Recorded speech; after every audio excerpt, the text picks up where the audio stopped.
Hello नमस्कार दोस्तों, हमारे यूट्यूब चैनल में आपका स्वागत है। दोस्तों आज फिर आ चुके हैं हम एक नई वीडियो के साथ।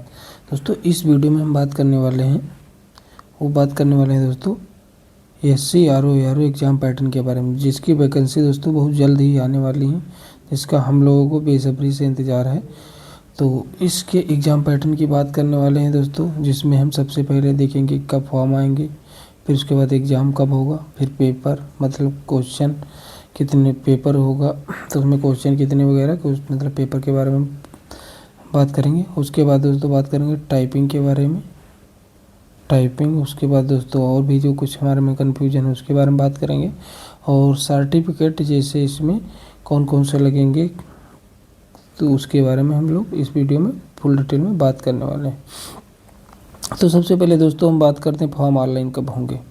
फॉर्म ऑनलाइन दोस्तों कब होंगे, तो फॉर्म दोस्तों ऑनलाइन होने की संभावना लास्ट नवंबर या दिसंबर बीच में हो सकता है, मतलब लास्ट नवंबर ठीक है।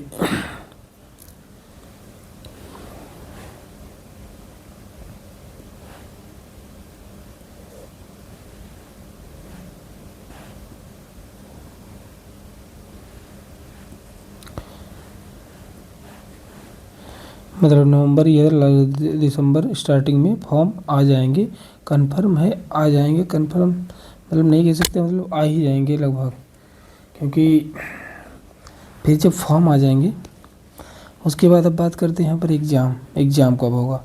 तो एग्ज़ाम की बात करें यहाँ पर तो दोस्तों एग्ज़ाम जो फॉर्म हमारे दिसंबर या लास्ट नवंबर में आ जाते हैं, तो इसका एग्ज़ाम फरवरी या मार्च तक एग्ज़ाम करा लिए जाएंगे। इसके मार्च तक एग्ज़ाम हो जाएंगे, इसके एग्ज़ाम कन्फर्म ही हो जाएंगे, मार्च तक इसके एग्ज़ाम हो जाना है। और उसके बाद दोस्तों बात करते हैं पेपर, मतलब पेपर कैसा होगा, क्वेश्चन उसमें कितने आएंगे। तो यहाँ पर क्वेश्चन की बात कर ले, जो पेपर होगा दोस्तों वो 200 नंबर का होगा। कितने 200 नंबर का होगा, जिसमें आपका पूछा जाएगा हिंदी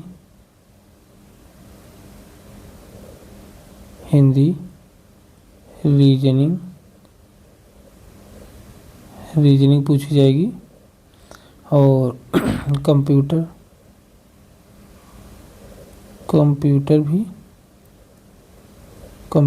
और उसके बाद यहाँ पर आपका जो जीके जिसे जीएस बोलते हैं, जीएस पूछा जाएगा। जीएस में आपका सब आ जाएगा, करंट अफेयर आ जाएगा, हिंदी पॉलिटी हिस्ट्री वगैरह सब जीएस में आ जाएगा, ठीक है। और विज्ञान वगैरह ये सब जीएस में पूछा जाएगा। और ज़्यादा दोस्तों क्वेश्चन की बात करें कैसे क्वेश्चन आते हैं, तो दोस्तों ये जैसे आरओ है,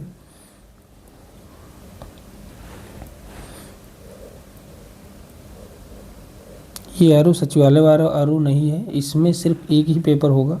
एक आरओ सचिवालय वाला होता है जिसमें प्री और फिर मेंस होता है, और एआरओ में टाइपिंग होती है। तो ऐसा इसमें नहीं होगा, इसमें सिर्फ पेपर होगा, उसके बाद टाइपिंग होगी।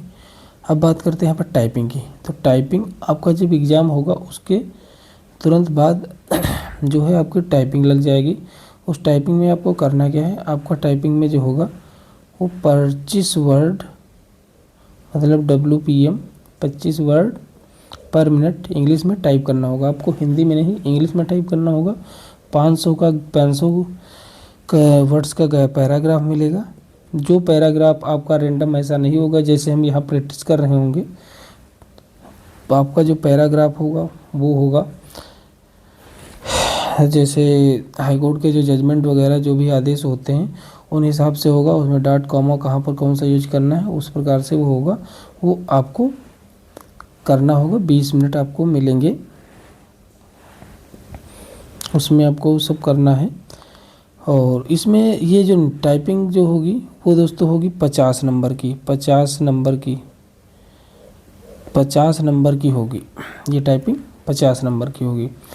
और बात करते हैं टाइपिंग की तैयारी की। तो टाइपिंग की तैयारी दोस्तों साथ ही पढ़ाई के साथ साथ करनी होगी, मतलब साथ साथ करनी होगी, क्योंकि साथ साथ करेंगे तभी हम लोग प्रिपेयर हो पाएंगे उधर जो है टाइपिंग और इसकी तैयारी के साथ। उसके बाद बात करते हैं दोस्तों कोई क्वेश्चन जैसे हो सकते हैं कि टाइपिंग कहाँ से तैयार की जाए।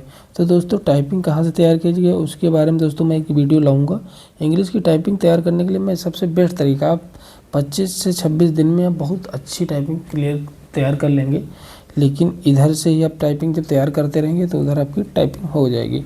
और टाइपिंग का लगभग हम एवरेज मान के यहाँ से जब चलेंगे तो 35 से कम होनी नहीं चाहिए WPM, मतलब 35 से वर्ड पर मिनट होनी ही नहीं चाहिए। इसके ऊपर हो बहुत अच्छा, ऐसे कम ना हो, क्योंकि वहाँ 25 लेंगे, जब यहाँ हम 35 से 40 या 30 से 35 कर पाएंगे तब जाके हम वहाँ अपना अच्छा परफॉर्मेंस कर पाएंगे। क्योंकि वहाँ थोड़ा नया नया होता है तो थोड़ा हाथ वगैरह कामने लगते हैं, नर्वस फील होने लगता है, तो वो समस्याएं रहती हैं। तो उनको ध्यान में रखते हुए आपको प्रिपेयर करना होगा पहले से, और वहाँ कोई दिक्कत नहीं होगी, फिर आप हो जाएंगे। अब बात करते हैं यहाँ पर सबसे मुख्य बात है कि इसमें सर्टिफिकेट कौन से लगेंगे, जैसे कंप्यूटर सर्टिफिकेट। तो यहाँ पर सबसे पहले कंप्यूटर सर्टिफिकेट जो हमारे पास शायद होगा भी सब लोगों के पास, अगर नहीं है तो अभी अप्लाई कर दीजिए। अभी इसके जो पेपर वो होंगे जनवरी में, कर दीजिए, शायद मौका मिल जाए आपको भरने के लिए, या नहीं भरने को मांगता है तो बेटर है, तो आप कर दीजिए और जनवरी में आप एग्ज़ाम देकर पास हो जाए तो उसे आगे से जैसा होगा वैसा कर लीजिएगा। बाकी फॉर्म कर दीजिए, SSC आगे भी आने वाली जो आप पेड दिए हैं तो आगे भी आने वाली आगामी परीक्षाओं के लिए भी बहुत महत्वपूर्ण होगा। और फिर बात करते हैं यहाँ पर, अगर आपके पास SSC नहीं है और कोई सर्टिफिकेट जैसे O लेवल, जो O लेवल होता है ये 1 वर्षीय होता है, तो O लेवल जो होता है 1 वर्षीय होता नहीं है, तो इसे भी अप्लाई कर दीजिए। O लेवल ये अभी लास्ट टाइम जो अभी ASI की भर्ती आई थी UP ASI की, उसमें मांगा गया था, ठीक इसमें मांगा गया था, बहुत सारी परीक्षाओं मांगा जाता है, 1 वर्ष होता है। और नहीं अभी है तो ADCA PGDCA ADCA PGDCA जो होते हैं ये 1 वर्षीय होते हैं, मतलब तो चाहे तो इनमें से कोई भी आप सर्टिफिकेट कर लीजिए, मतलब कोई भी आप कोर्स कर लीजिए। मतलब साल भर का मतलब हो गया हो तो बेटर हो, मतलब आपके पास करने से कम टाइम तो है नहीं, कर तो नहीं पाएंगे, लेकिन आपके पास हो तो वो भी मान्य, मतलब संस्था से जो रजिस्टर्ड संस्था हो जिससे मान्यता हो। इसकी वीडियो भी मैं ले आऊँगी कहाँ कौन कौन सी संस्था से मान्य होंगे ये सर्टिफिकेट, तो अब वहीं संस्थाओं से रजिस्टर्ड सर्टिफिकेट होने चाहिए। तो इतना ही दोस्तों है, ज़्यादा कुछ है नहीं। बाकी कोई भी आपको डाउट या कन्फ्यूजन लगता है तो आप हमारे साथ शेयर कर सकते हैं। उसके बाद कोई कन्फ्यूजन होता है तो मैं उसको जो है रिजॉल्व करने की कोशिश करूँगा। अब बात करते हैं यहाँ पर दोस्तों GS की। तो GS का जो दोस्तों पोर्शन रहता है वो तो आप लोग बखूबी जानते होंगे। GS में आ जाता है history, polity, geography, economy, current और ये सब कल्चर वगैरह आ जाता है, और नेशनल मूवमेंट वगैरह ये सब इसी में आते हैं। तो इन सब चीज़ों को ध्यान में रखना है। और क्वेश्चन का टाइप जो रहेगा दोस्तों वो जैसे UP RO जो होता है RO उस तरह से नहीं रहेगा, क्योंकि ये 1 लाइनर लगभग रहेगा, क्योंकि ये ज़्यादा टफ नहीं होता है। वो PCS है, ये इसे है। और इसमें सबसे बड़ी अच्छी बात हम लोगों के लिए ये है क्योंकि इसमें जो होगा एक ही पेपर होगा, और वो जो सचिवालय वाला RO होता है उसमें जो एग्ज़ाम होते हैं वो 2 होते हैं। एक प्री होता है फिर उसके बाद मेंस होता है, 2 होते हैं। प्री में तो सिर्फ प्री जो है क्वालिफाई कर लीजिए, और उसके बाद आप मेंस को देने का मौका मिलता है। उसमें ये होता है, उसमें GS का पेपर इधर भी होता है और हिंदी का होता है। इसमें GS हिंदी दोनों इधर होता है, निबंध भी लिखना होता है, पत्र लेखन भी होता है RO जो सचिवालय वाला। इसमें बस सिर्फ आपको ये पेपर और टाइपिंग निकालनी होती है बस। तो टाइपिंग मतलब जो है हमारे पास ये क्वेश्चन, मतलब टोटल जो हमारा वो रहेगा 250 का लगभग पेपर रहेगा। उसमें हमको कम से कम 210 नंबर लाने हैं। 210 का टारगेट हम लोग बना के चलना है।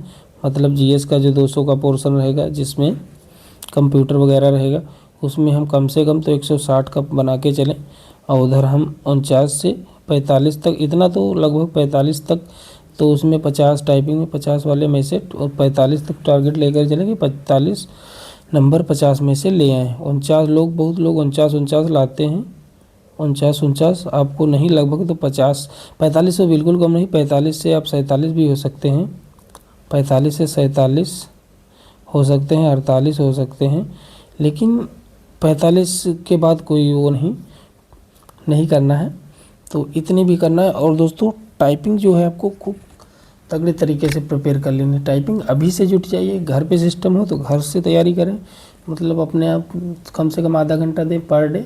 अगर नहीं है तो कोचिंग ज्वाइन कर लें, वहाँ आपको अच्छे से सीखने मिलेगा, गाइडेंस मिलेगा टीचर का, तो प्रॉपर आप सीख पाएंगे। वैसे मैं वीडियो बना दूंगा कि आपको कहाँ से सीखनी है टाइपिंग, और ये वीडियो काफ़ी लंबी भी हो गई है, तो मैं नहीं चाहूँगा इस वीडियो को यहीं पर समाप्त करता हूँ। अगली वीडियो में फिर मैं बुक्स वगैरह फिर कुछ और भी वीडियो लाऊंगा, उसमें आपको पूरा पैटर्न समझा दूंगा। तो थैंक यू दोस्तों, मिलते हैं अगली नेक्स्ट वीडियो में, तब तक के लिए पढ़ते रहिए, बढ़ते रहिए।